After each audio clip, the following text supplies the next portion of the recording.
امام مالک نے ابو بکر بن عبد الرحمن کے غلام سمی سے خبر دی، جنہیں ابو صالح سمان نے، انہیں ابو ہریرہ رضی اللہ عنہ نے، کہ رسول اللہ صلی اللہ علیہ وسلم نے فرمایا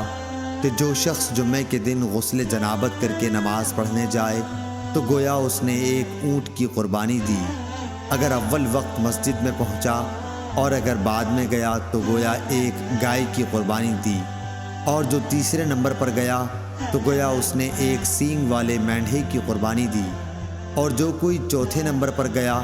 تو اس نے گویا ایک مرغی کی قربانی دی، اور جو کوئی پانچویں نمبر پر گیا اس نے گویا انڈا اللہ کی راہ میں دیا۔ لیکن جب امام خطبے کے لیے باہر آ جاتا ہے تو ملائکہ خطبہ سننے میں مشغول ہو جاتے ہیں۔ شیبان بن عبد الرحمن نے یحییٰ بن ابی کثیر سے بیان کیا، ان سے ابو ہریرہ رضی اللہ عنہ نے، کہ عمر بن خطاب رضی اللہ عنہ جمعے کے دن خطبہ دے رہے تھے کہ ایک بزرگ حضرت عثمان رضی اللہ عنہ داخل ہوئے۔ عمر بن خطاب نے فرمایا کہ آپ لوگ نماز کے لیے آنے میں کیوں دیر کرتے ہیں، اول وقت کیوں نہیں آتے؟ آنے والے بزرگ نے فرمایا کہ دیر صرف اتنی ہوئی کہ اذان سنتے ہی میں نے وضو کیا اور پھر حاضر ہوا۔ آپ نے فرمایا کہ کیا آپ لوگوں نے نبی کریم صلی اللہ علیہ وسلم سے یہ حدیث نہیں سنی ہے کہ جب کوئی جمعے کے لیے جائے تو اسے غسل کر لینا چاہیے؟ ابو سعید مقبری نے عبداللہ بن ودیعہ سے خبر دی، ان سے حضرت سلیمان فارسی رضی اللہ عنہ نے، کہ نبی کریم صلی اللہ علیہ وسلم نے فرمایا جو شخص جمعے کے دن غسل کرے اور خوب اچھی طرح سے پاکی حاصل کرے اور تیل استعمال کرے یا گھر میں جو خوشبو میسر ہو استعمال کرے، پھر نماز جمعہ کے لیے نکلے اور مسجد میں پہنچ کر دو آدمیوں کے درمیان نہ گھسے، پھر جتنی ہو سکے نفل نماز پڑھے، اور جب امام خطبہ شروع کرے تو خاموش سنتا رہے، تو اس کے اس جمعے سے لے کر دوسرے جمعے تک سارے گناہ معاف کر دیے جاتے ہیں۔ امام مالک نے نافع سے خبر دی، انہیں عبداللہ بن عمر رضی اللہ عنہ نے، کہ عمر بن خطاب رضی اللہ عنہ نے ریشم کا دھاری دار جوڑا مسجد نبوی کے دروازے پر بکتا دیکھا تو کہنے لگے،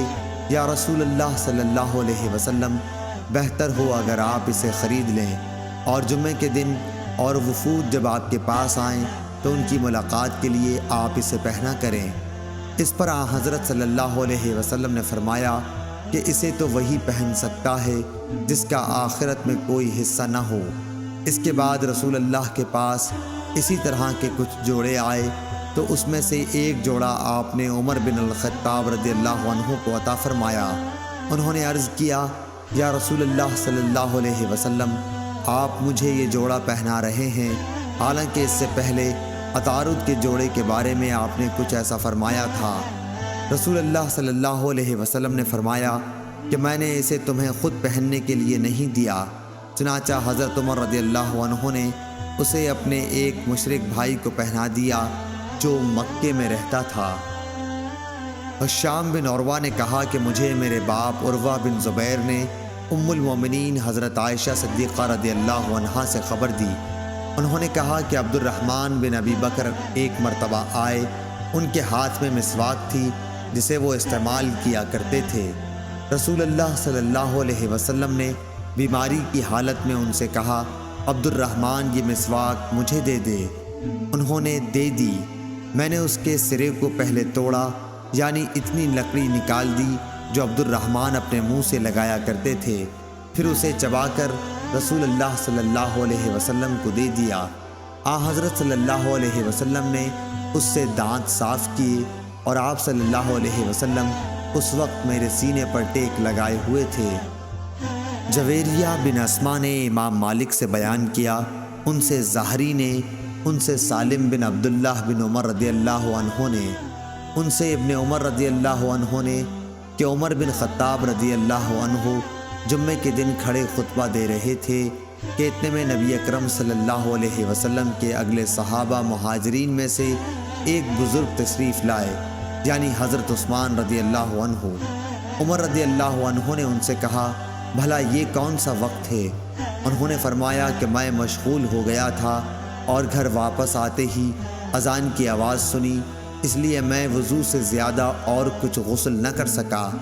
حضرت عمر رضی اللہ عنہ نے فرمایا کہ اچھا وضو بھی، حالانکہ آپ کو معلوم ہے کہ نبی کریم صلی اللہ علیہ وسلم غسل کے لیے فرماتے تھے۔ حرمی بن عمارہ نے خبر دی، انہوں نے کہا کہ ہم سے شعبہ بن حجاج نے ابو بکر بن منقدر سے بیان کیا، انہوں نے کہا کہ مجھ سے عمرو بن سلیم انصاری نے بیان کیا، انہوں نے کہا کہ میں گواہ ہوں کہ ابو سعید خدری رضی اللہ عنہ نے فرمایا تھا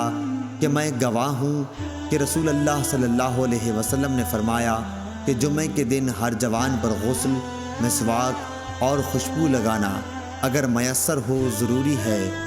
عمرو بن سلیم نے کہا کہ غسل کے متعلق تو میں گواہی دیتا ہوں کہ وہ واجب ہے،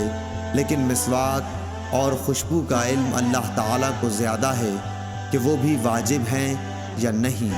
لیکن حدیث میں اسی طرح ہے۔